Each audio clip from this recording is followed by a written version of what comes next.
कक्षा 9 के पाठ्यक्रम में सर्वप्रथम मंगलम नाम से वंदना संकलित है। कहते हैं कि जब भी हम किसी पुस्तक की रचना करते हैं तो सबसे पहले मंगलाचरण करते हैं, और मंगलाचरण में या तो हमारे देश की वंदना होती है, या माँ सरस्वती की वंदना होती है, या समस्त विश्व के कल्याण की भावना होती है। तो संस्कृत कक्षा 9 की पाठ शेमुषी जो दे रखी है, उसमें सबसे पहला जो मंगलम नाम से मंगलाचरण दिया हुआ है, आइए हम उसे पढ़ते हैं। इसमें पहला श्लोक है, यस्याम समुद्र उत सिंधुरापौ यस्याम अन्नम कृष्टये स बभूवु यस्यामिदं जिन्वति प्राणदेजत सा नो भूमि पूर्वपेयम दधातु। इसका अर्थ है कि जिस भूमि में महासागर, नदियाँ और जलाशय, झील, सरोवर आदि विद्यमान हैं, यानी जिस धरती पर महासागर हैं, नदियाँ हैं, जलाशय हैं, जिसमें अनेक प्रकार के भोज्य पदार्थ उपजते हैं, और जिसमें कृषि, व्यापार आदि करने वाले लोग सामाजिक संगठन बनाकर रहते हैं, कृष्टये स बभूवु, यानी व्यापार आदि करने वाले लोग सामाजिक संगठन बनाकर रहते हैं।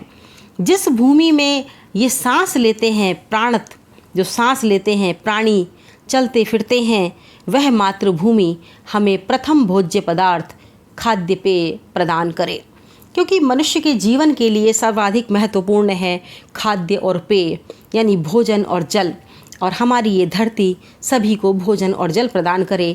इसी मंगल कामना के साथ यह श्लोक दिया हुआ है। एक बार पुनः वाचन करें। यस्याम समुद्र उत सिंधुरापो यस्याम अन्नम कृष्टये स बभूवु यस्यामिदं जिन्वति प्राणदेजत सा नो भूमि पूर्वपेयम दधातु। इसके बाद दूसरा श्लोक आता है, यश्चाश्चतस्र प्रदिशः पृथिव्यां यस्याम अन्नम कृष्टये स बभूवु या विभर्ति बहुधा प्राणदेजत सा नो भूमि गोष्वन्ने दधातु।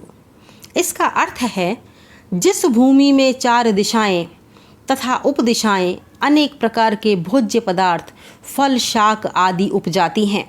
यहाँ दिशाएं और उपदिशाएं इसलिए कहा गया है कि जहाँ हम 4 दिशाएं मानते हैं, वहाँ संस्कृत में हम 10 दिशाओं की बात करते हैं।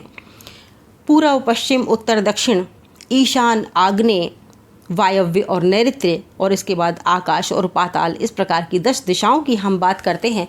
किंतु यदि पृथ्वी पर हम दिशाओं की गणना करें तो अनेकानेक कोण बनते हैं, जिसमें हम दिशाओं की गणना नहीं कर सकते, इसलिए अनेकानेक दिशाएं कही गई हैं।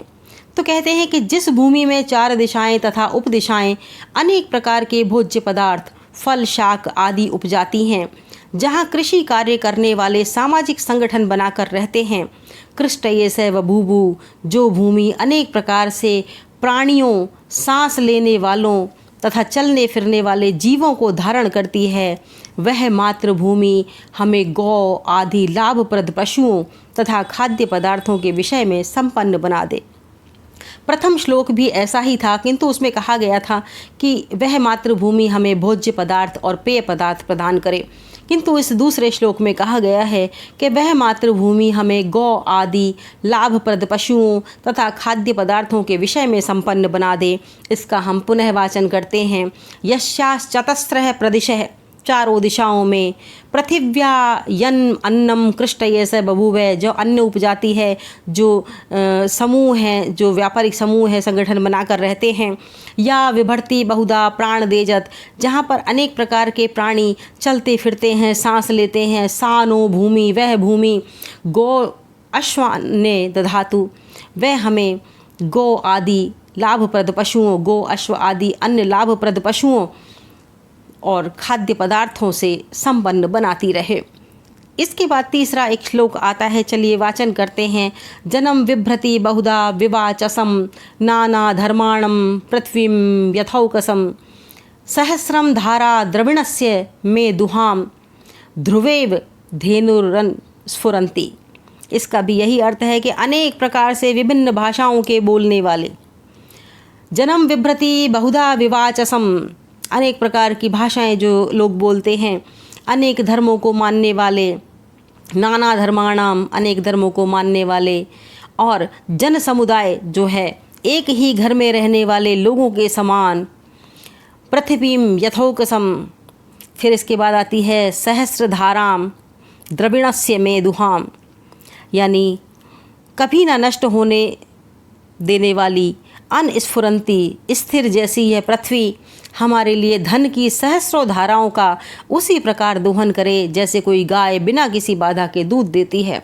तो इसमें एक आपको उपमा दी गई है कि गौ के समान हमारी इस धरती को बताया गया है, और यह बताया है कि जिस प्रकार से गाय बिना बाधा के हमें दूध प्रदान करती है, उसी प्रकार से हमारी ये जो धरती है वो अनेक धाराओं में, उसी प्रकार से धन धान्य की अनेक धाराओं के समान हमें अनेक प्रकार के धन धान्य से संपन्न बनाए, और हमारी इस धरती पर अनेक प्रकार की खाद्य सामग्रियां भी हमें मिलती रहें, हमें पेयजल भी प्राप्त होता रहे, और अनेक प्रकार की धन संपत्ति से हम समृद्ध बने।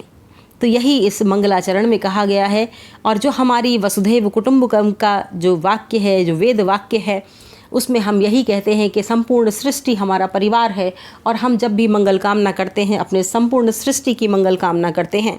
तो यही इस मंगल नामक पाठ में है, यानी मंगलाचरण जो दिया गया है पाठों से पहले, उसमें ये बताया गया है कि किस प्रकार से हम संपूर्ण सृष्टि के जगत के कल्याण की बात करते हैं। एक बार से फिर से वाचन करते हैं। यस्याम समुद्रम उत सिंधुरापो, यस्याम अन्नम कृष्टये स बभूवु, यस्याम इदम जिन्विति प्राण देजत, सानो भूमि पूर्वपेयम दधातु, यस्याश्चतस्र प्रदिशे पृथिव्याम, यस्याम अन्नम कृष्टये स बभूवु, या विभर्ति बहुधा प्राण देजत, सानो भूमि गोष्वन्निम दधातु। जनम बिभ्रति बहुधा विवाचसम, नानाधर्माणां पृथ्वीं यथौकसम, सहस्रम धारा द्रविणस्य मेदुहाम, ध्रुवे धेनुर्स्फुरन्ति। तो ये है हमारा पहला मंगलाचरण।